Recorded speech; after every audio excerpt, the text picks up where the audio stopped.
At Together, we're building a movement that galvanizes communities, empowers young people, and ultimately puts an end to youth homelessness.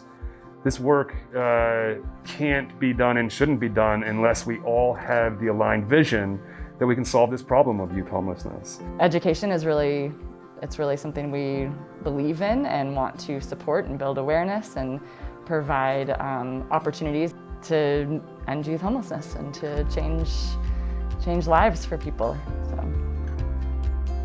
So this is the source, and out of this location we have 3 different programs. We have our overnight shelter, which is for youth ages 12 up until their 21st birthday.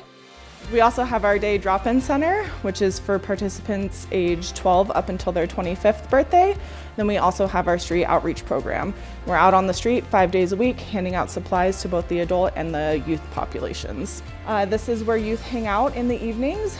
We do different things like playing games. We'll watch videos, we have dance parties, we're working on case management goals, working on employment, resumes, things like that. Over here we have our daily schedule, so youth can be reminded of what's going on. We have different activities throughout the week. Over here is our communal dining. So youth can eat when and where they want, but we try and hang out and have dinner with them, engage them in conversation. We talk about different things going on in their life, what happened in their day, what goals they want to work on. One of the things you'll notice while walking through the building is it's a very home-like setting. And one of the really great things about Together and the Source is that we build really strong relationships with the youth that we work with. And it's very communal and it's very individualized, and we're meeting the youth where they're at. So Together has 5 core values that guide all of our work. The first value focuses on relationships because everything that we do is based on relationships. Without strong working relationships, we can't get this work done. That's what we do. That's the key ingredient to everything we do is an individual relationship with a young person to help them find their path and achieve the things that they want to achieve. In here we have our kitchen. We prepare 3 meals a day. Youth eat with staff and with each other, and we've got breakfast, lunch, and dinner. We also have volunteers who come in and cook in here different meals for the youth. We have 5 bedrooms and 14 beds total. We let youth self-identify their gender, but we do split the floors by self-identified female and self-identified male.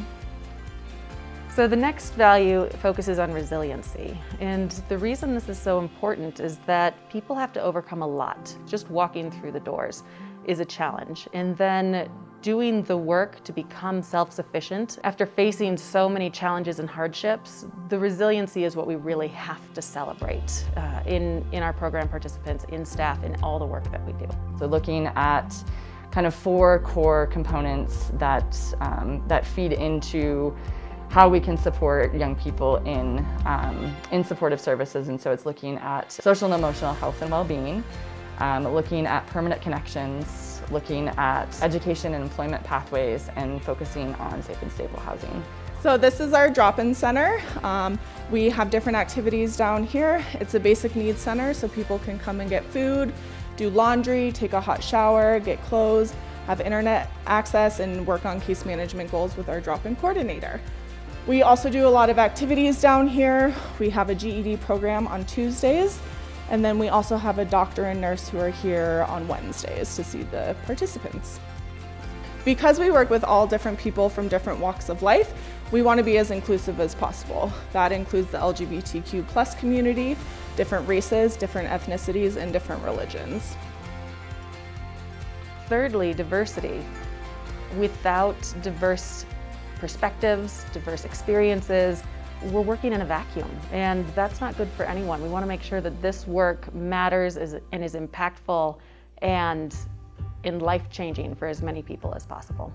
It's imperative that our spaces across the organization are safe and inclusive and transparent and welcoming to ensure that we minimize any potential re-traumatization that could happen, and that young people feel seen and feel heard, and that we're building in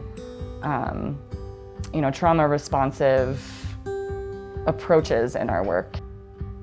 So on average, we'll see between 15 and 20 people a day. And one of the things we really like to work on while participants are in the space is building their life skills. So one of those things may be teaching someone how to do laundry, teaching someone how to sweep, how to mop, how to clean a bathroom, and then working on those bigger skills like employment, resume building, how to sign up for food stamps, how to get Medicaid, those kinds of things. This is our multi-purpose room, and here youth might meet with clinical interns. They'll meet with the doctor and nurse. This is where they work on GED. It also houses our street outreach supplies. Youth will also meet in here for HIV and Hep C testing, just to get some privacy, to relax, anything that they want. A lot of the times when people hear about our drop-in center, it's from our street outreach team. It may take a couple of times for someone to interact with our street outreach manager before they come and access services here. Once they're here, we build relationships with them, and once they feel comfortable, they may want to access our shelter if they're under the age of 21. Our fourth value focuses on youth voice. It's important for people to be able to advocate for themselves and important for them to be able to speak up in a local setting, in our programs at the state level. We try to build out as much space as possible for youth to be able to speak for themselves. It's not our job to speak on behalf of young people. It's our job to move out of the way and let them speak on their own behalf. Youth voice is super important to us, so we like to take into consideration what kind of activities youth want to do. We have amazing volunteers that come into this space, and we also have really great community partner relationships. So we'll do things like on-site yoga, different art classes, virtual pottery. We will go and take MMA classes, and we even go to climbing gyms. Our last value is housing. Housing is the answer to solving youth homelessness. We're trying to influence as many policies at the local, state, federal level as possible to allow young people to have access to housing, safe, stable, secure housing, so that they can build self-sufficient lives from the ground up. Because nobody does it alone. We can only do it if we work together.